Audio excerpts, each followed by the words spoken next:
So we get to enjoy this beautiful view, enjoy this, I'm sure, amazing wine. I've not had a taste yet. I'm gonna wait to salud with you. Yes. Uh, so before we get into the chisme, we Mhm. always start with the wine. So please share with what I'm going to be drinking and what you're drinking today, if you're drinking the same thing. Yes. So this is our Cabernet Sauvignon. It is called Steve Wine. It's a blend of Cabernet Sauvignon, Merlot, and it has a touch of Malbec. So just to have that enough of that tannic structure and residual sugar to give it that nice balance. This is one of my favorites, and it's an excellent cellar. So it does very well here. What? Why is it called Steve wine? The previous owner had, wanted to make a really robust red wine, and he had this blend, and he named it after himself. So I inherited it, and I have something similar coming out next year with a little different name to it, though. Same Johnny? blend. Is it Yeah. gonna be Johnny? I'm still debating on a couple things, but it'll be the same blend, same style, and brand new French oak. So I'm really excited Okay. about that. You know what? I noticed like sometimes when you have a cab, like the alcohol like hits you right in the Right in the face. face, sure. This does not at Right. all. And that's kind of by design. You want to be the alcohol to be higher, but you don't want it to be the first note that you smell on this type of wine. You want the fruit to stand by itself, and then married by a nice, long, lingering finish, and then just a note or two of caramel vanilla towards the end. All right. Yeah. Well, salud. Salud.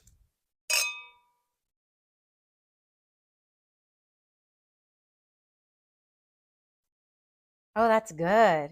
Great wine and great people. So Yes. cheers, otra vez. Yes, Cheers otra to you. vez. This is really good. Mm. It definitely, I can definitely taste the vanilla notes at the Yeah. end and Hmm. everything. I think I block any type of chocolate or caramel notes because I tend to not like those things, so I try and block it out of my So head. your palate is wanting a particular Yes. flavor profile, and you get it. Yeah. Yeah, yeah, for sure. But like I'm not a big fan. I don't like grapefruit. Okay. So I'm not a big fan of like New Zealand Hmm. Sauvignon Blancs Hmm. because they're very grapefruit forward. Yeah. And I had tried another wine in Temecula, and the first thing I was like, "This has grapefruit notes, doesn't it?" Because I didn't ask, and they're like, "Yes," and I was like, "I'm sorry." And that's what I love about wine is because it's very subjective. Completely. Everybody has their own Sure. taste. Everybody has their own thing. But I want Completely. to like, I'm super excited, like I said, because this is the first Latino Yeah. owned wine I get to interview in Temecula. So tell me, how did that come to be? Yeah. Because there was a previous owner. Hmm. You are now the owner. Hmm. How did that come to be? Because let me tell you, I'm going to blast you everywhere Well, thank you. now. I appreciate that. The business appreciates you. It's good. And um, it started off. By the way, there's a ton of Latino winemakers in the region, so I'm really really excited about that. What they're producing. Some of them are born, raised, and educated in Mexico and specific regions in the Ensenada area, where Guadalupe, Yeah. Villa Guadalupe is developing some excellent wine. So it's good to see that they're migrating up and producing some great wine, not only in Temecula but all of California and throughout the world. So I'm excited to. It's not only for winery owners but also Latinos who are making a difference and are starting to get involved in the winemaking process and everything. So I it's know, isn't really that cool. so cool? It's awesome, yeah, to see that the development of that. And I mean, honestly, it's about time. We've always had to, well, at least personally, struggle to you know to make a name, to develop, to get involved, and to be accepted. I'm grateful to say that everyone has been very welcoming, has helped me to be able to um, not only purchase but also develop into what we're slowly transitioning to, and I'm excited about that. I've made some great relationships and some great mentors that have helped me along the way. And when I started thinking about, hey, it's my turn now. I want to get a winery. I'm going to start, looking at wineries in the area. What do I want? And one thing I thought about right away is a winery has to have views. To me, it's the views is what makes a winery. Uh, the the vines and the production of the winemaking process. And then I started looking at what unique assets does this winery have to be able to have something that'll be set apart from any other winery. And this is the only cave in Southern California, other than when you cross the border. So I love that, and it's the only one that has a distillery on site. Well, the views Yeah, are the amazing. They're views are epic. beautiful. Yeah, we were voted the best restaurant in Temecula Valleys, and we were honored as well to be voted best winery. We were nominated for both. Didn't win, but best winery in Temecula Valley. So just to be in the ranking with some of those big wineries is humbling and an honor. So I'm really really grateful for that. So, is your background in wine? Did you grow up amongst the vines? Like, what? So it all started at the Hotel del Coronado in Coronado, California. I worked at the Hotel Del, and there was, when they do the onboarding process, they teach you a little bit about wine and the winemaking process, and because they sell wine and not only just any wine, world class wine, Right. Bordeaux classics, Italian classics, Rhone style wine, and I was introduced to some serious wine. My first thought was like, you mean wine doesn't come in a box? That's My okay. That was sister. my experience too. My first experience was actually my true first experience with wine was Strawberry Hill, Yeah. Boone's Farm, Strawberry Oh, I Hill. remember those days. I remember those days. But so when I got introduced and I started tasting some of these world class wine, I was really impressed, and that's what I caught the bug at that time. I started wanting to know more about wine, the wine regions, where it came from, how it was developed.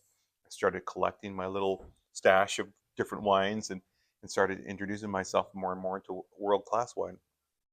And then after that is really when I started to develop. I became som. I wanted to know more about wine, and when I moved to Temecula, I really started to get into wine, and I started working at wineries. And I started from the bottom. I worked in the tasting room as just an associate, slinging wine, learning about wine, and I wasn't always the most educated when it came to wine, but I did know that I loved it, and I had a zeal on wanting to learn more. So I got to develop in the Temecula wine region, and working in the industry and learning about not only uh, wine, but Temecula terroir and what it has to offer. And that's when I knew at one point in my life, I'm going to become a winery owner. And it took a little longer than I wanted to, but here I am after many years. And I'm super excited about what we're developing and where we're going to be even 5 years from now. So, how long have you owned Oak Mountain now? Tomorrow it'll be 1 year. Congratulations! Yes. Perfect I anniversary know. to So, do this, matter of right? fact, tomorrow is my 1 year anniversary, May 17th, and we're having a big party.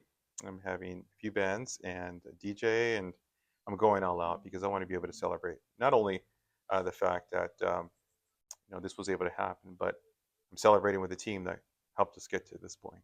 And I have an amazing staff, and they're the ones that put this together, helped me come up with the ideas and the planning to let it become what it is today. And it's so exciting where it's going to be even 4 years from now. Yeah. I know there's going to be a lot of topics that we're going to talk about, but Sure. how was that transition with with your employees when it went from the old owner to you Mhm. now owning it?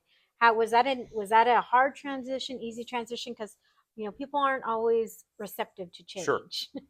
Yeah, and that's a great question. A lot of employees were always wondering, are we going to get fired? What's next? Is this new employer going to be difficult? What is he going to need? You know, see those all those questions, right? When a company gets acquired. Um, but I assured them right away that not only do I need them, but I want to grow this in a way that they have not seen growth in the past. So, talk is cheap. They wanted to see results, and I respect that. They wanted to make sure that it's just another guy who's saying they're going to make all these promises and don't come through. Right. But once they saw me, my work ethic, what I bring to the table, and that my dream I'm sharing with the rest of them, they knew, okay, there's something different here. And they're the ones that actually helped, develop it again to what it is today. So having a strong team is essential. Sure, I had to get rid of some staff, but it was very, very minimal. And most of them have been here for several years, which is really an anomaly when it comes to wineries, because often there's wineries just keep switching new employees and so on and so on. But we have a lot of employees that have been with us for many, many years. I want to talk about, like, there is another Latino owned winery. They're Argentinian, but you're the only Mexican owned winery in Temecula. How does that feel? Does that feel like it puts extra pressure on you? Does it feel like, and how do you approach anything different with that type of perspective? Yeah, I mean, the way I look at it is, yeah, the reason why I'm here today is because of my parents and the way they raised me and what they fought hard to, to give me the opportunity to someday have something like this. They're the ones that worked the fields. They're the ones that put in the sweat and the hours in picking, everything from apricots to grapes to, you know, whatever was available at that time just to get work. And what's one thing before my mom passed away? She told me, "Don't waste the opportunity that was given to you." That always echoed, and I knew that I needed to do more than just have a mediocre life. That's what gave me the ganas to do what I do without looking back. And even when hard times come, even when obstacles come and they come hard, always is to keep going forward. So she specifically gave me what I needed to get to, and the courage and the work ethic to keep going and keep going and keep moving forward. So I was grateful for her and my parents of what they did to give me that opportunity. So that's what I owe it to. So now that I'm here, am I honored to be the only Mexican wine owner in the area, and hopefully a lot more to come? I am honored. It's a privilege, and also a little bit of responsibility to make sure that everyone knows that not only is this possible for all Latinos, but also, for something for our people to show um, that we can stand tall in big places and be proud of us and who we are, and as a people, and what we have to overcome sometimes to be at this level. And I am more grateful than anything else. Well, salute to that. Salud. I like that. Well, speaking of the opportunities, because a lot of the wine owners I speak to, they, like, their parents worked amongst the vines. They may have worked amongst the vines, and and a lot of them, that's how they learned, like, what they're doing now. 78% of agricultural workers are Latino. I think it's actually more than that, but that's like a conservative estimate. Yep. There's over 11,000 wineries in the US, or 11,000 wine brands. Mhm. 0.01% are owned by the Latino community. Obviously, with such a disparity, is this like, do you have those opportunities to talk to the workers that are working the vine? Did you take, I mean, obviously, I think you obviously have a different perspective because your parents worked it. Now you're in this position. Is this something that you share with those who are coming up and learning, and how do you mentor them? Yeah. Um, you know, a lot of the vineyard staff, they are very happy with what they do. They do their job unlike no one I've ever seen. Example, last harvest, about October, I invited my staff to do the harvest. So we had a big party. We had some wine. I had a music playing as we picked, and everybody had buckets and shear scissors, and we were going around harvesting, and it was exciting, and everybody was taking pictures, and everybody was involved. I kid you not, about 20 minutes later, like 90% of everyone got tired. They stopped, and the vineyard workers just kept going and going and going and going. I looked up, and everybody was gone. I'm like, where's everybody was eating and drinking and having a good time. Where only a few of us were left because it is very difficult. It looks easy, but it's very difficult, backbreaking work. And so I do get a lot of time to spend with them in the vineyard, talking about the agriculture part, the viticulture, why the vines are doing a certain thing, and what do we need to make sure that we produce the highest yield, and so on and so on. So unlike before, they like that interaction, that I'm taking pride in their work, and I get to share stories with them as well. And then at the same time, they ask a bunch of questions about the hospitality side. So we're able to share that together. I do Oh, enjoy that. And especially when I tell them about what my parents did, and they feel a bond and a connection. I feel like it's when you do have that, right? And when you have workers who see, oh my gosh, one of us has Yes. done that. Yes. It opens up possibilities that they may have never thought before. Yes. Do you feel that responsibility? I do. I do. You know, I'll be honest, there is not all of them because we have some great ownership in Temecula Valley, but there's some that can care less and probably would never spoken to them in the past. Um, um, and I take pride in being able to talk to my vineyard manager on a daily basis, talk about their families and where they stand and what they're doing, and if their children are going to work in this industry and how we can help them rise to the level of either hospitality or become part of the vineyard family. So yeah, I mean, I do hope that I'm making a footprint when it comes to the development of not only just our hospitality staff, but also our vineyard workers and their families. Um, so when we were talking on the phone, we Yeah, were talking about squandering opportunities, yeah, right? We had such a great phone it was nice. conversation. Yeah, Yeah, it was really cool. And one of the things that both of us were saying, like what you were expressing and I was agreeing is, and now I know where you got that in regards to your mom, about not squandering opportunity. And sometimes we have those opportunities there and we don't necessarily grab them. I always say that we cannot let our past define us. We need to define what we want for our future. absolutely. Um, I want you to kind of expand a little bit more on that conversation that we had because I think that's so important. I think, one of the things is I I love that Latinos are finally finding wine, right? Particularly Mexicans, because Mexicans, especially Mexican Americans, many of us did not grow up with wine unless you grew up in a wine region, Right. and you only had it around because your family was working working amongst the Yeah. vines. It's a lot of beer and tequila and stuff, which was around in my family Right. all the time. Nobody knew what wine was. So the fact that people are starting to understand it, but not only starting to like inquire about it and understand it, but really wanting to support other Latino owned wine brands, I think is a huge component of it. I feel so. I want you to kind of expand on like what we were talking about when it comes to responsibility within our community.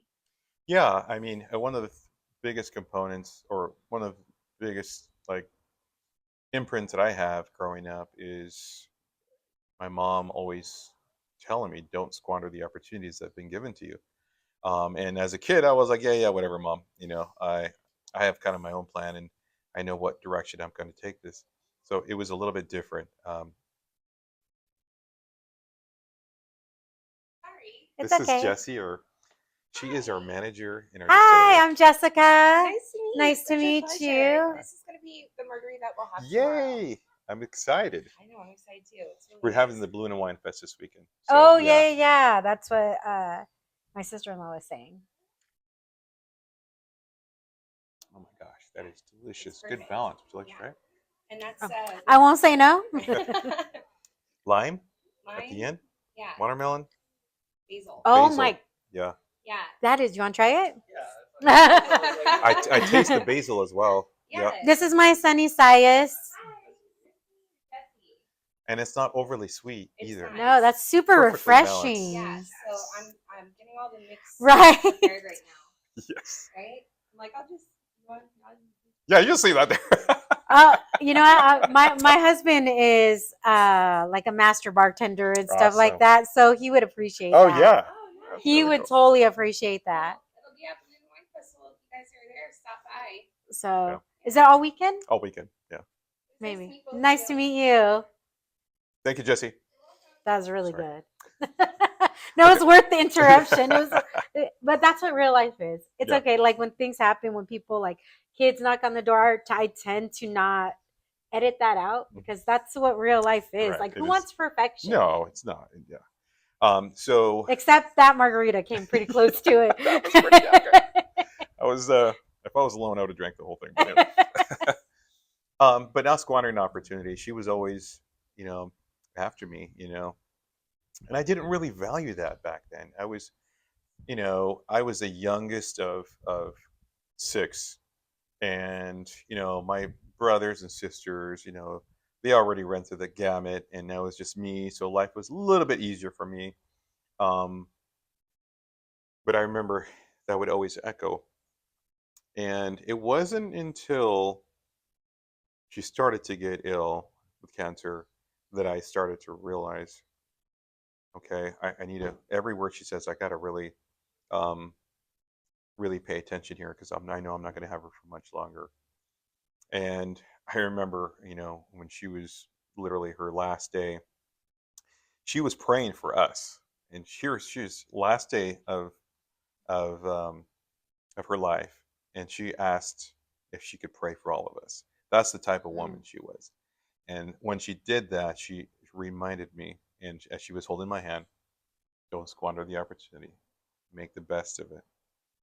We pave the path for you. Make sure it happens. So, those words were really haunting for me for a long time. And then COVID hits. And then I'm like, I'm not sure what's going on in the world right now, but if we get through this, I'm going to live a different life.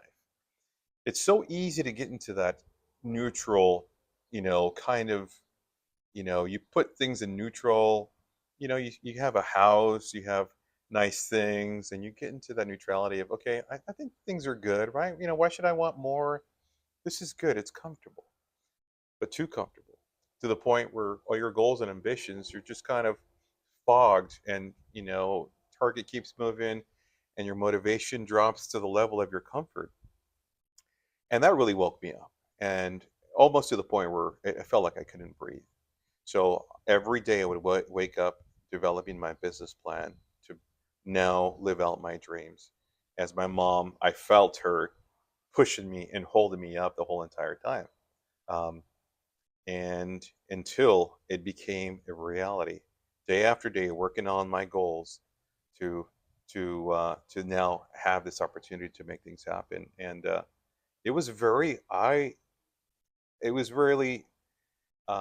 opening to be able to realize, and this is for everybody, but what you can accomplish when you get to that mindset where there is no holding back. I mean, it's kind of like that movie, right?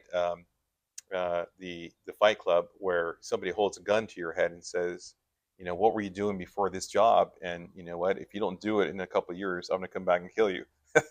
I mean, obviously that's an exaggeration. No, but it's true because so many of us have a plan B, right? Yeah. Sometimes you, in order to succeed, you have to let go of that plan B. Right. Because and I actually have heard that from a lot of like people in entertainment and stuff. They're like, I didn't have a plan B. This was it. Yeah.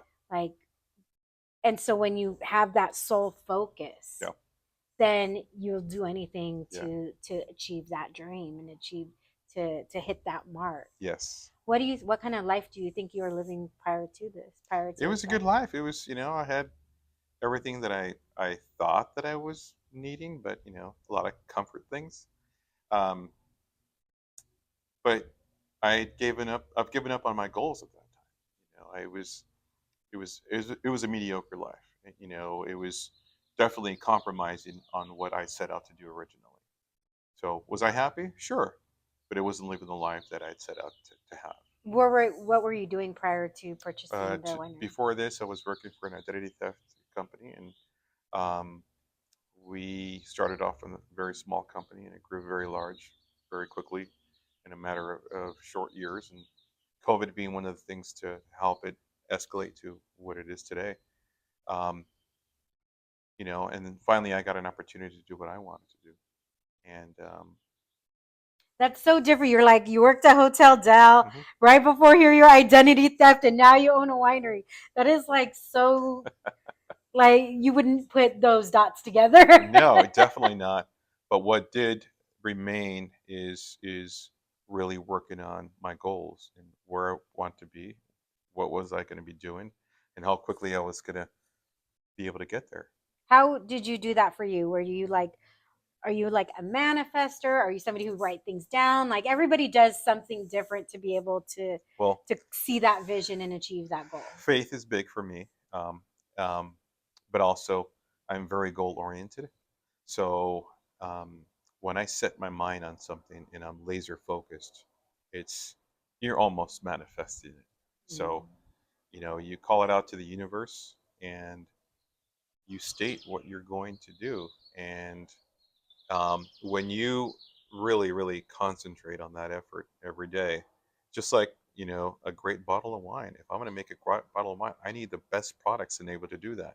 In order to do that, I need to make sure that every drop is going to count. It's accounting here. Yeah, it's kind of yeah. And same with my time. Instead of focusing on friendships that weren't going to go anywhere and things that when I really looked at it, what am I accomplishing today? Am I working on my goals? Am I working on really what I want to succeed, or I'm just saying I want to do this someday? So I turned my dream into reality by doing those things. I mean, yeah, sometimes you have to let go of relationships that You don't do. serve you. You do. What do they say? Like, show me the people you're closest to, Mhm. and I'll show you who you are, right? You're the 5 people that Dime are con quién closest to you. andas y te diré quién eres. Yeah, Yes. my mom was big on that one too.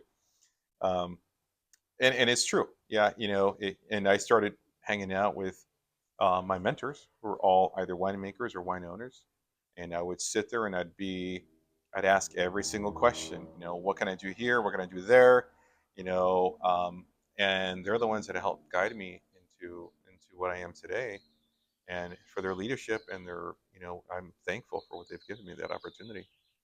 I want to talk about the wines that you have. Do you want to do you want to go to the vines? Do you want to go in the wine cave? Like, I want to Sure. be able to Yep. get a little bit of everything. Let's do it. All Yep. right.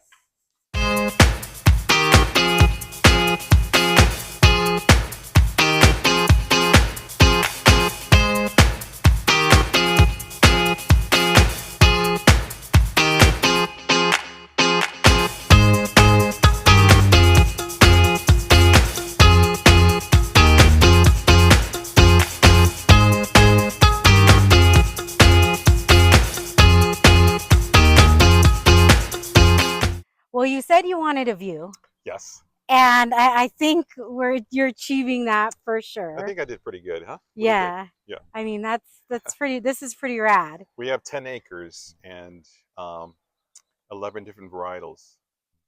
And this view is stunning. Right now, obviously, springtime. And during wintertime, we have the snow-capped mountains. Right now, we got beautiful rolling hills, and we're just starting to see bud break, or I should say, fruit setting now. So you'll start to see the little development of the little tiny grapes here. And the vines are looking nice and healthy. They're constantly being pruned and developed and make sure there's no mildew or mealybug or anything else that's going to affect the vines How often do the vines have to be pruned? daily. Well, I have a vineyard team that's out here daily because there's always something that needs to be done. You have to make sure that the vines are being trained in a particular way, otherwise they keep hanging out and they could possibly be damaged. Also, you get insects and bugs, and you get the little animals trying to eat at it. So you constantly have to be after it. Make sure there's no mildew being developed or anything that is not wanted in the grapes. So it is a constant effort, but I have a great team that constantly works on it. So obviously, Southern California, we've had a particularly wet Yes. last couple of years. Yes. Because I would imagine you're planting the vines that you're planting because of the weather that we normally get. Yes. How has the last couple of years affected the wines and the vines? Well, too much rain is not good. Rain is obviously great when it comes to the grapes and the development of the vines, but too much, you know, you can develop mildew just like that.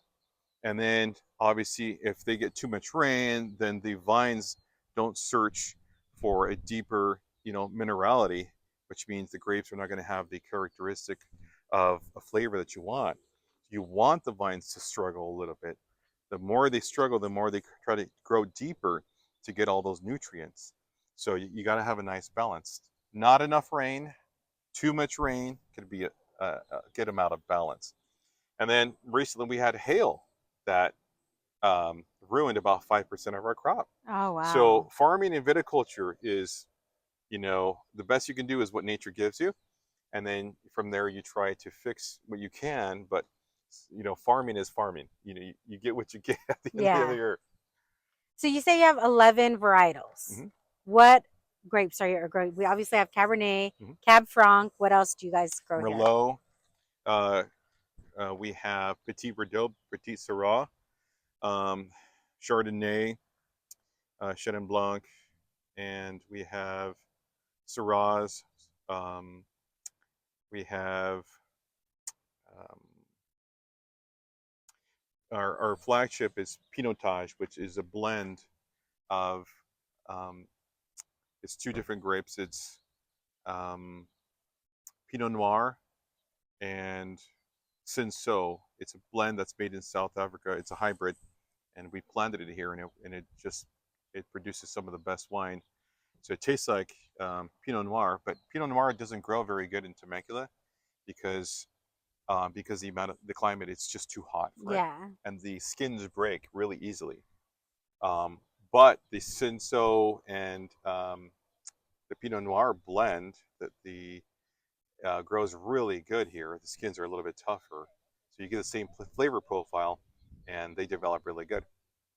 So there's two different types of developing the vines. Right here you have the trellis style where it tees out, and then you have the head train, which goes straight up. So I don't think I ever noticed that before. I mean, I normally notice the trellis. I don't know if I've ever seen. Yeah, head train is just one single vine going up, and usually you'll see the plant of that, the way it's planted like that, when it's at an incline, because it's easier to harvest that way. So what makes the difference of what you would do a head train for versus elevation? Trellis? Elevation, and it's a lot easier to be able to not only make sure that the vines are developing correctly, but also come harvest. It's a little bit difficult when it gets too much of an incline. So here we have the perfect example of trellis versus head train. The head train or the trellis process will get you more yield. The head train not so much, but that's not always necessarily a bad thing, because you get really a good flavor profile and a good grape. So, but we do have both, and as we get higher in the elevation, you'll see more head train opposed to the trellis system. Oh, yeah. So let's talk. I want to ask I'm not even going to lie, because there wasn't any, you're going to see me often now. But because there was no Latino wineries that I was aware of previously, oftentimes, I would honestly rather go to Valle or Napa or Sonoma, right? Because I know the Vintners there, or I haven't been to Paso yet, which is ridiculous because I know several of the wine owners there as well. But obviously the topography is different. Yes. So what's if somebody's like, well, I want to go, I don't know if I should go to Napa, or I don't know if I should go to Temecula. When you're talking about wines, because obviously the culture is very different, right? Napa versus here. Right. But as far as wine, what does Temecula get or give as far as wine that you may not necessarily get in Napa Sonoma. Yeah, I mean, Sonoma is great. Napa is great. Paso Robles is great. They all have these beautiful wineries, gorgeous areas to be able to taste, and they're developing excellent wine for sure. What you get with Temecula, though, is you get the experience. Not only do we have about 22 million people in about a 20 plus mile radius, but you have, so we get the foot traffic and everything else that comes with that, but you get excellent wine at the perfect microclimate to develop some of the best wine in all our region. So not only do you get great wine, you get the experience. A lot of those other places, they're not allowed to have food on premise. They're not allowed to have events. Um, and we're here, you can have both. You can have it all, even a distillery on site. So it's very unpretentious in Temecula Valley. It's very approachable. You can have a great time. It's very celebratory. You can drink some excellent wine and enjoy it with the whole entire family. Opposed to some places, you may not be able to have the same experience. Yeah. No, I like that. I mean, it's true. Like I said, you're going to see me often again. But what I like about Oak Mountain as well, just driving over here, I was like, oh, it's a little bit off the main, like where all of the wineries are. Mhm. It's kind of a little bit farther out, which I actually like because I feel like you appreciate it more. Yes. You don't get the craziness that we were talking about of some of the Yes. other wineries. You don't get that craziness. I feel like when you come here, you're coming here truly for wine, for the experience, for the view, and not to get like hammered. Correct. Yeah, you can have a great time without having to have that kind of experience. We are called the Deportola Wine Trail, and there's a little over 11 wineries on this trail alone. And these on this road is where it actually first started, the development of wineries on this road, and then afterwards more and more wineries came all over the place in this region. But Deportola Wine Trail offers excellent wine, and for those that haven't been into the Deportola Wine Trail, I recommend you visit all of us, including of course Oak Mountain Winery. But And we my all Latino peeps, you have no choice. You better come yes, here. come visit us. But I think it's the approachability, and I mean, you can celebrate it. I believe it or not, I actually had a quinceañera here. I had weddings, events, bachelorette parties, bachelor parties. I have cigars and bourbon in our distillery, so you're able to have it all, enjoy the whole experience. Again, without that pretentiousness of you having to be a certain way. Wine is for everybody. It was developed for all of us to be able to enjoy great quality wine, experience, and pass it on. Mhm. I mean, there's nothing better than breaking bread with those you love. Same with wine. You open up a bottle of wine and you start to tell your story. Yeah. And I think that's what Oak Mountain represents. Well, speaking of that, right, of opening a bottle, breaking bread, breaking pan dulce. Pan dulce. What I've found and what I've talked about with a lot of vintners is traditional wineries they tend to market their wines for traditional palates, right? Well, our palate is traditional for us, right? And what I've found is oftentimes Latino-owned vintner, Latino-owned wineries tend to make wineries that also that pair with the traditional foods, but they're very mindful of it pairing with enchiladas, burritos, ceviche, stuff like things that we tend to eat. Sure.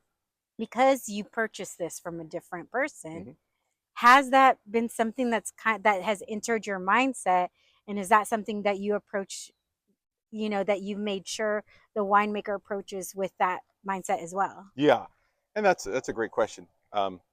So I grew up. I remember taking my plastic bag with burritos to school for elementary, and people making fun of me because I was untraditional.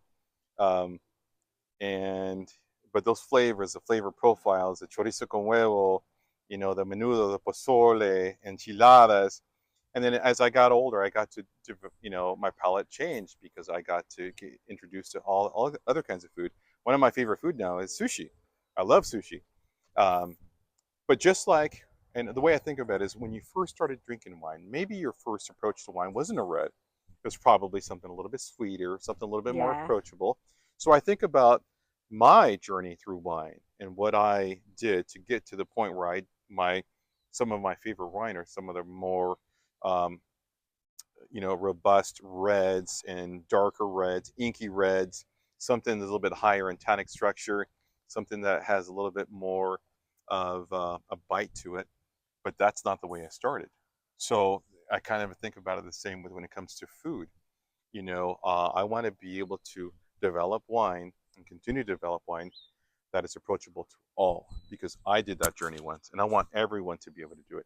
Whether it's your first day drinking wine or you're a wine connoisseur, wine should be approachable for all. Yeah. Because I've done a tamales and wine guide. Uh-huh. We've done a pozole and wine guide. We're going to do another one this year. I feel like I'm not sure what I'm going to focus on, but because it's true. A lot of times, like we have a wine from a rosé from Seis Soles. It's a little sweet for me, but when I have it with chorizo y huevos, it's perfect. Yes. Yeah. It's just learning like what it should pair with, and he developed it actually for his tias, Yeah. like because of that palate. Yeah. Have you, we were talking about the food, but in regards to that journey, have you said, okay, you know what, like my mom really liked this type of flavor, or my dad really liked this type of flavor? Have you done anything like with your mom? Yeah. I feel like you were particular with your mom. So have you done anything to honor her? Yes. So the very first bottle that I produced here was called Sauvignon. And it all started with a dream and the journey that it took for me to get here. So that was the first bottle. The next bottle is a deep red with just enough dulce, like my mother. And it's going to be called Marilena after her. Aww. So that's going to be debuted in a couple of months. I'm excited Oh, about that. I love that. Well, I'm ready to see the only wine cave in Temecula. Okay, let's go do it. Let's do it.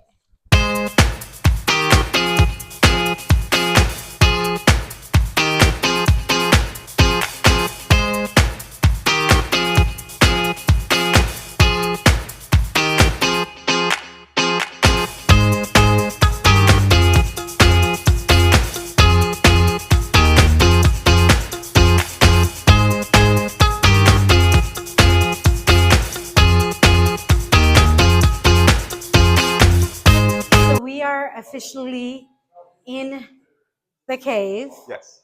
Which includes, like, obviously people can come up, get a glass of wine, looks like dining and some aging practice back Correct. there.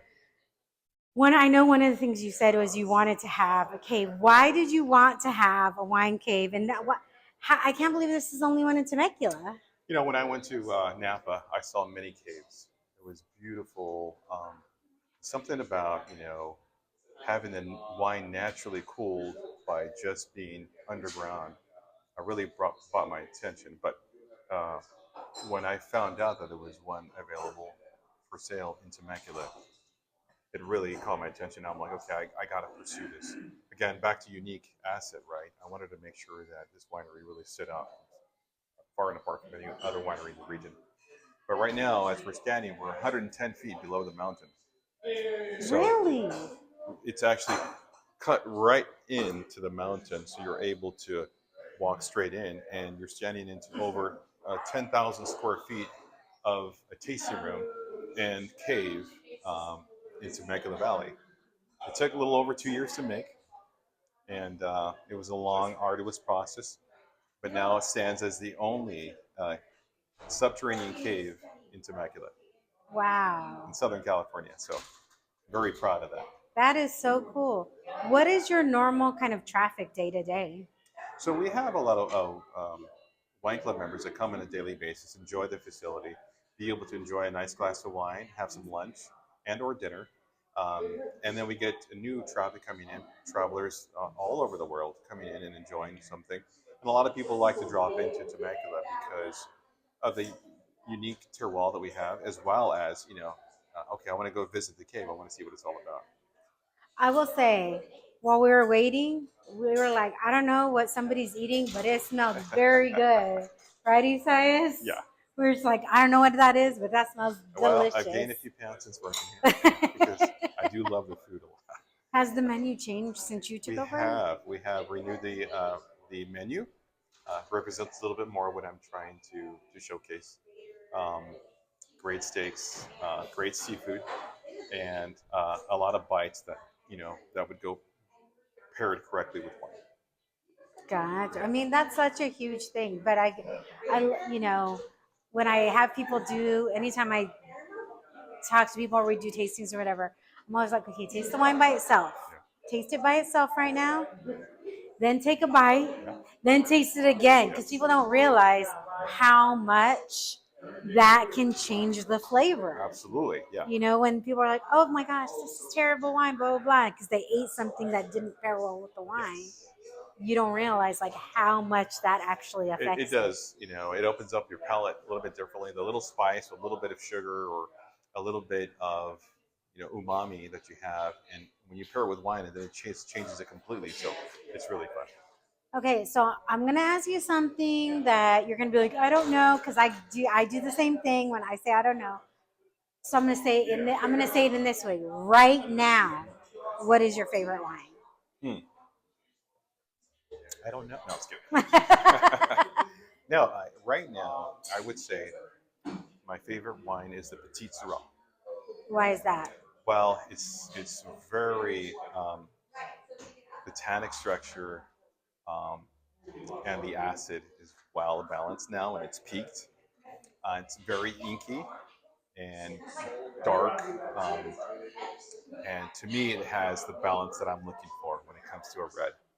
And outside of Oak Mountain Winery, what is your go-to wine? My go-to outside is Bordeaux Classics. That's what I Yes. originally fell in love with working at the Hotel Del Coronado. And Have you gone to France? Have you gone to wine I country have in not, France? but I do Or wine plan to do that countries? very soon. I want to visit the famous chateau houses and where they have vines that are hundreds of years old, and to see where it started. So yeah, I plan to take a trip very soon. What's the most interesting wine you've ever tried? Well, I've tried a lot of wines, and interesting is can I've like a lot of wine that's infused with coffee, and wines that have been infused with all kinds of different things. So um, the good thing about wine drinking is you get to taste a lot of different types of wines, and that's the best part of loving wine is um, you don't have to drink it all, but you definitely should taste a lot of wine. Yeah. Life's too short not to. Totally. So I'm gonna have to bring. I got a bottle from Para Wines. They're based in Oregon, and the Willamette, damn it, that's how you know how to Willamette, say yep. it. And it's a dry tempranillo, and it's infused with Jamaica and cinnamon. Wow. So I'm yeah, try and some so you're like supposed to drink it over ice. that. Okay. So I haven't tried it yet, but I'm gonna try it, and if I like it, Okay. Let me know. I'll bring some Okay, so even we can better. enjoy some. Yeah, Yeah. and I've had like a Georgian wine. Those are very old wines. Yeah, I've had Nice. some Greek wine. During the pandemic, there's a block, maybe that block away from me. There's it's called Whetstone Wine Bar, and he always has like really interesting international wines. So I'm like, Christian, what should I try? He's like, here, try it. I'm like, this is what I like, this is what I don't like, and you'll have, if you're in San Diego, you'll have. Okay. I'll take you. Please. Me and my husband will take Let you. me It's know. amazing. Um, we should have a tacos and tempranillo day. Say less. Say less. Well, like I told you, we're gonna do our event, but now we're gonna have to do a wine and cigar pairing. Yes. We're gonna have to do a wine and cigar pairing. Yeah. I love Isaias cigars. agrees. Isaias And agrees on I that. love me a good old fashioned and bourbon, gin, and of course tequila. So Okay, I do have another winery. I can't tell you Yeah. who, but I tried it. I went to his tasting room, and I was trying this wine, and I was like, what is this? Like, I can't, there's a flavor I cannot get. Yeah. Like, I was just like searching. Yeah. It's tequila wine. Really interesting. I had to buy a bottle. Yeah, of course. I was like, Yeah. this is freaking amazing. It was So good. And I've just been letting it kind of, this was last summer, so I just kind of been letting it sit there Yeah. because I know once I pop that bottle, like it's going to be gone. And he doesn't have any more. Wine should be drank. That's the cool thing about wine tasting is trying new things. Yeah. And a lot of people come. There's organic wine now. There's wine that's free of sulfites and all kinds of other things. And I applaud that because you want to be able to enjoy things from everywhere. Do you feel like, because I know a lot of the micro wineries that we've talked to and everything, they feel a little bit less pressure because they get to experiment with things. Yeah. Do you feel like you still have that like option to really experiment with things, or do you think that people just kind of want what they want and you just have to still go with what people already I know? think it's a little bit of both. You get that. Hi, you can come on through. Thank you. This is what happens. See, we're at a popular place, guys. There's a little bit of both.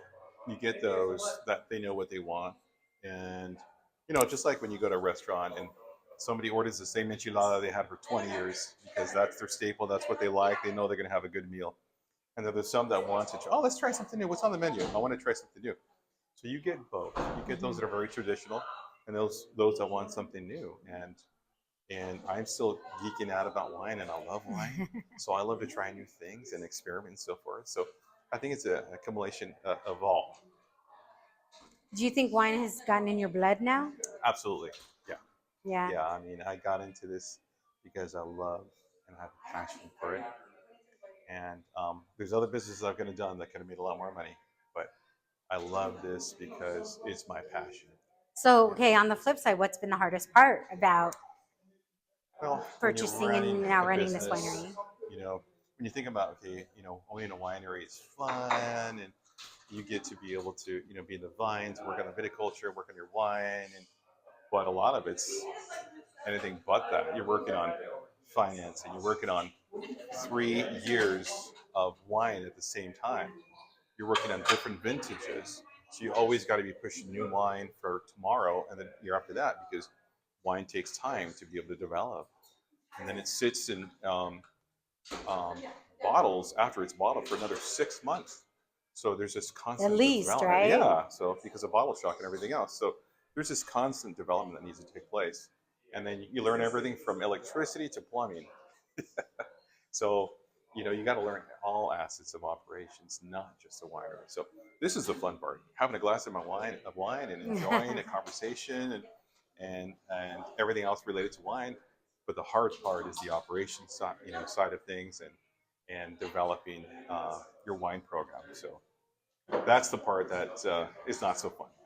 So obviously, we know you have a wine club. Yeah. How can people be part of that? So you can do it online or you can do it in person. You sign up for, and it's relatively inexpensive to start up. It's part of the wine club program. And there's different tiers depending on what type of wine you like, and if you want whites only or reds or both. And then we have a cave club membership where you get to own your own barrel and be part of our wine club. I think there should be a wine and chisme barrel. I agree with you. So that's our elite club, and you get a plaque, and all your friends and family get to ride on it as they come and visit you. That becomes your barrel. That's so cool. Yeah, That's it's a the really first cool time I've barrel. heard that. Yeah. That's very, very cool. So we've talked about a lot of things today. If there's anything that I haven't touched on, or if there's any last, not last, if there's any last words, if there are any parting words you would want to share, please do so. There's a lot of people say, I don't like wine. That's not for me. And I was one of those people many, many, many years ago where I thought I just didn't like wine. Well, maybe you just haven't tried the right one. There's over 5,000 varietals of wine. There's all kinds of different things that are being created. So my recommendation is try and try and try until you find the right one. And along the way, you're going to find something that you really enjoy. Yeah. And that your journey begins. I agree with you. I get people who get embarrassed. They're like, oh, I'm having barefoot. I'm like, the best wine is the wine that you like. Absolutely. Like, it doesn't matter. No. And when people are like, I don't like red wine, and I'm like, start with the Beaujolais. It's even lighter than Pinot Noir. Start with the Beaujolais. Like, it's okay to take baby steps, right? Because if you don't try it. How can you say if you like it or not if you don't try it? Exactly. Yeah. There was a lot of food I didn't like once, and now it's some of my favorite food, just like sushi. Yeah. It wasn't my first thing on my list. Now I enjoy it quite a bit. I don't know. I'm a seafood lover, so yeah. But almost in any form, so it doesn't matter if it's in sushi or if it's ceviche or if it's poke nachos. I'm down with all of it. Oh, that Right? sounds Yeah, good. yeah. Johnny, thank you so much. I had such a good time, like touring your grounds, talking to you, learning more about like now that you're the winery. So, mi gente, remember the only Mexican American winery in Temecula. So if you're in Temecula and you don't come here, we're gonna have words. Gracias, mi gente. So, muchísimas gracias. Saludos. Salud. Bendice. Salud. Hola, mi gente. Thank you for listening to this episode of the Wine Chisme Podcast. If you would like to hear more wine and more chisme, make sure to hit that subscribe button. Saludos.